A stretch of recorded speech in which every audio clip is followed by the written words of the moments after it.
जैसा आप सभी लोग जानते हैं कि 5 अगस्त 2019 के बाद जम्मू कश्मीर के हालात एकदम तब्दील हो गए और तब से लेके आज तक यहाँ के जो लोग हैं, यहाँ के जो रहने वाले आम इंसान हैं, वो बहुत मुश्किलात का मुकाबला कर रहे हैं।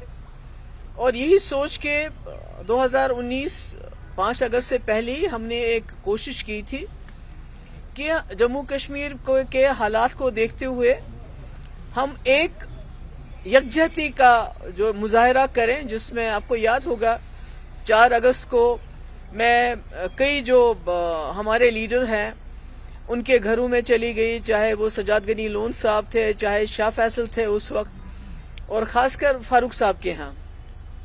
और हमने कोशिश की कि हम सब इकट्ठा होके आने वाले तूफान का मुकाबला करें। और उसके बाद 2019 हो गया और हम सबको बंद कर दिया।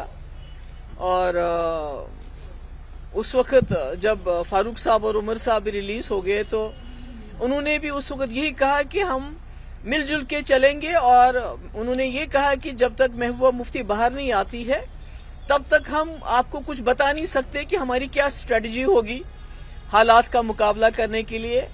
और तब से लेके आज तक अगर आप देखिए मुश्किलात हमारी बढ़ रही हैं, हमारे लोगों की पकड़ दकड़ बिल्कुल बरकरार है। दिल इंसान का टूट जाता है जब बेवाओं को देखते हैं, बुजुर्गों को देखते हैं जिनके बच्चे जम्मू कश्मीर के बाहर के जेलों में बंद हैं।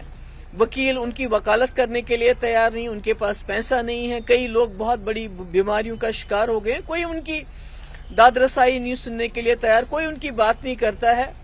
और उन बेचारों को जो मिलता है उसका दामन पकड़ते हैं कि हमारी खुदा के लिए हमारे बच्चे अगर छोड़ना नहीं है कम से कम उनको जम्मू कश्मीर वापस लाए। इसी तरह आपने देखा कि जर्नलिस्ट के साथ क्या हो रहा है, हमारी पार्टी के साथ क्या हुआ, पीडीपी के साथ किस तरह हमारी पार्टी को तितर बितर किया गया।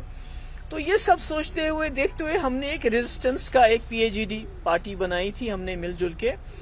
और कई हमने मीटिंग्स भी की और मिलजुल के मशवरे किए कि हमें आगे कैसे चलना है।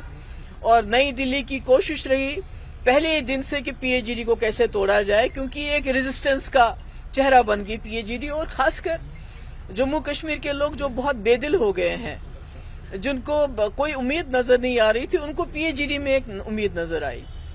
और आपको याद होगा कि हमने कई जो फैसले किए, प्राइम मिनिस्टर की मीटिंग हुई तो फारूक साहब ने कहा, मशवरा था उनको कि हमें सबको जाना चाहिए, तो हम चले गए वहां। उसके बाद कश्मीरी पंडितों के मसले को लेके हम गवर्नर साहब से मिले। इसी तरह दूसरी दिन और भी मसले यानी कि हम हर चीज का मिलजुल के कोई फैसला करते थे। फिर डीडीसी के इलेक्शन हुए तो नेशनल कॉन्फ्रेंस की तरफ से ये बात आई कि हमें मिलके लड़ना चाहिए। तो उसमें हमारे कई लोग नाराज होकर पार्टी छोड़ के चले गए, जिनको हम मैंडेट नहीं दे पाए। मगर हमने सोचा कि जो लार्जर कॉज है, जो बड़ा मकसद है हमारा जम्मू कश्मीर में इस वक्त मुसीबत का मुकाबला करना, तो पूरे मुल्क में ये मैसेज आना चाहिए कि हम एक साथ हैं और एक साथ मुकाबला करेंगे। यही वजह है कि जब इंडिया अलायंस में बात हुई जम्मू कश्मीर की, तो मैंने ये कहा कि वहां सबके सामने फारूक साहब हमारे सबसे सीनियर लीडर हैं, तो हम जम्मू कश्मीर में पार्लियामेंट में जो सीट शेयरिंग का मसला इन पे छोड़ देते हैं, वो फैसला कर लें। तो हमने तो कह दी बात और हम इस पे बिल्कुल कायम थे। मगर मुझे डिसअपॉइंटमेंट हुई, मायूसी हुई ये सोच के कि हर छोटी बात पे पीएजीडी में मशवरा होता था, फारूक साहब फोन उठा के कहते थे। तो आज उन्होंने इतना बड़ा फैसला किया, आज उन्होंने इतनी बड़ी बात कह दी कि पीडीपी जो है वो अलायंस में कहीं नहीं है। तो आज उन्होंने कम से कम अगर वो हमसे मशवरा करते, अगर फारूक साहब ये कहते कि हमारे वर्कर्स नहीं मान रहे हैं, हमें 3 सीटें लड़नी है, तो हम शायद उनको कहते ठीक है, अगर आपको लगता है यूनिटी के लिए पीडीपी को कुर्बानी देनी है तो हम कहते ठीक है, 1 सीट से क्या फर्क पड़ता है। नेशनल कॉन्फ्रेंस के 3 मेंबर पार्लियामेंट थे, हमारे भी 2014 में 3 थे, तो इससे तो कोई आसमान जमीन पे नहीं आ जाता है। मगर मैं समझती हूँ कि जम्मू कश्मीर के लोगों को जो एक उम्मीद थी हमारी पीएजीडी अलायंस से, उसके बाद जो इंडिया अलायंस बना था, पूरे मुल्क की उम्मीदें इससे लगी हुई थी। तो कहीं ना कहीं जो आज نیشنل کانفرنس کا فیصلہ کئی پچھلے 1-1.5 مہینے سے آ رہا ہے، تو اس کو بہت بڑا دھچکا لگا ہے. کشمیر کے لوگوں کو، جموں کے لوگوں کو کہیں نہ کہیں ایک جو آخری امید تھی، جو کام جو بی جے پی کی سرکار نہیں کر سکی، وہ بدقسمتی سے آج پی ایچ ڈی کے اپنے ممبرز نے کیا. تو میں آپ کو پتا ہے میں فائٹر ہوں، تو ہم تو چاہتے تھے کہ مفاہمت ہو، ہم ایک دوسرے کے مد مقابل نہ آئے، کیونکہ ہمارا جو اپوننٹ ہے وہ بہت ہی زیادہ طاقتور ہے اور بہت ہی زیادہ خطرناک بھی ہے، اور اس نے پورے جموں کشمیر کو ایک قید خانہ بنا کے رکھا ہے. تو ہم مل کے اس کا مقابلہ کریں گے. پر نیشنل کانفرنس کے آج کے فیصلے یا اس سے پہلے جو فیصلہ کیا، اس سے گول پوسٹ چینج کر دیا انہوں نے. جہاں ہم مل کے بڑے اپوننٹ کا مقابلہ کرتے، آج ہمیں ایک دوسرے کے آمنے سامنے لا کے کھڑا کیا ہے. تو اس میں یہی کہنا چاہوں گی کہ پی ڈی پی میں بھی down but we are not out. آپ کو پتا ہے کہ ہم نے یہاں نیشنل کانفرنس کے پاس بھی ایک وقت میں 65 سیٹیں ہوتی تھی، مگر لوگوں نے فیصلہ کیا نہیں، اب 65 سیٹیں نہیں دینی ہے، 16 دینی ہے. اسی طرح لوگوں نے ہمیں ایک بار 3 پارلیمنٹ سیٹیں دی، اس کے بعد فیصلہ کیا نہیں اب ایک بھی نہیں دیں گے. تو میں سمجھتی ہوں اب ہم لوگوں کے سامنے جائیں گے، ان کے پاس اپنا کیس رکھیں گے، کیونکہ جموں کشمیر کی دلی کے پارلیمنٹ میں آواز پہنچانا بہت ضروری ہے. اس آواز پہ نظریں خالی جموں کشمیر کی نہیں بلکہ 20-22 کروڑ مسلمانوں کی بھی لگی ہیں، جن کے گھر توڑے جا رہے ہیں، جہاں مسجدیں توڑی جا رہی ہیں، اور 80 کروڑ ان ہندوؤں کی بھی ہے جو گاندھی کے ہندوستان میں یقین رکھتے ہیں، جو نہیں چاہتے ہیں ہندو مسلم کا جھگڑا ہو. تو اس لیے ہم نے آج فیصلہ کیا ہے کہ ہم جو ہمارے انڈیا الائنس میں ہے، کانگریس پارٹی کے ساتھ بھی مشورہ کر کے، کیونکہ ہم کوئی یک طرفہ فیصلہ نہیں کرنا چاہتے ہیں، ہم ان کے ساتھ بھی مشورہ کر کے جو آج نیشنل کانفرنس کی طرف سے فیصلہ آیا ہے، اس کا جو ہے آپس میں بھی بیٹھ کے، اور اس میں کانگریس کو بھی کانفیڈنس میں لے کے جلدی ہی ہم آپ کے سامنے اپنا فیصلہ لے کے آئیں گے.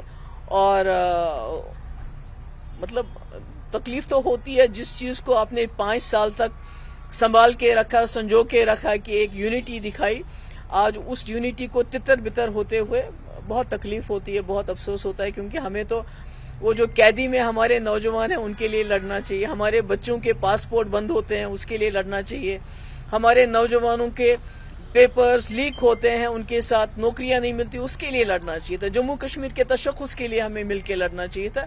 مگر آج ہم سیٹوں کے بٹوارے پہ اس طرح الگ ہو گئے، ہم نے سب کچھ تہس نہس کر دیا جو 5 سال ہم نے بنا کے رکھا تھا. اس بات پہ مجھے افسوس ہے، مگر ساتھ ہی مجھے اپنے ورکرز، لیڈر تو چھوڑ کے چلے گئے یا ان کو چھڑا کے لے کے گئے، مگر جو میرے ورکر ہیں، جو دل و جان سے جنہوں نے یہ پارٹی خون دے کے بنائی ہے، مجھے ان پہ بھروسہ ہے. جس طرح 2014 میں انہوں نے پی ڈی پی کو کامیابی کی ایک نئی اونچائیوں تک لے کے گئے، انشاءاللہ آنے والے وقت میں بھی وہ پی ڈی پی کو نئی اونچائیوں تک لے کے جائیں گے. یہ مجھے اپنے ورکر پہ یقین ہے، اور میں اس کے لیے ان کو بار بار سلام کرتی ہوں. تھینک یو سو مچ. عبداللہ نے الزامات لگائے، ان پر کیا کہیں گی آپ؟ نہیں، مجھے کوئی اتحاد کی بات نہیں، مجھے کوئی ایسی ویسی بات نہیں کہنی ہے. ہم تو چاہتے ہیں کہ ہم تو چاہتے تھے کہ یہ پردہ رہے، کیونکہ پچھلے 1-1.5 مہینے سے نیشنل کانفرنس کی طرف سے باتیں آ رہی تھی، تو ہم چاہتے تھے پردہ رہے، کسی طرح یونٹی چلتی رہے.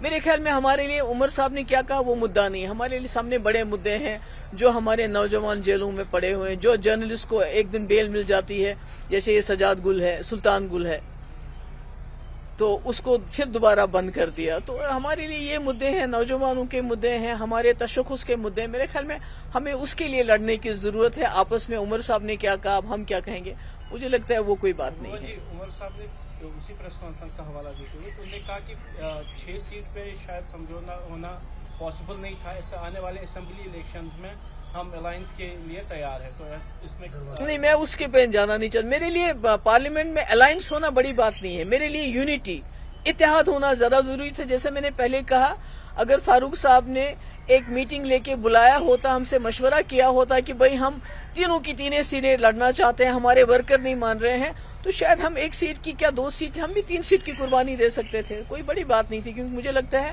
جموں کشمیر کے سامنے بہت بڑا مسئلہ ہے، زندگی اور موت کا مسئلہ اس وقت ہمارے لوگوں کے لیے ہے، ہمارے تشخص کا مسئلہ ہے. हमारी जमीन हमारे पाँव के नीचे से खिसकाई जा रही है।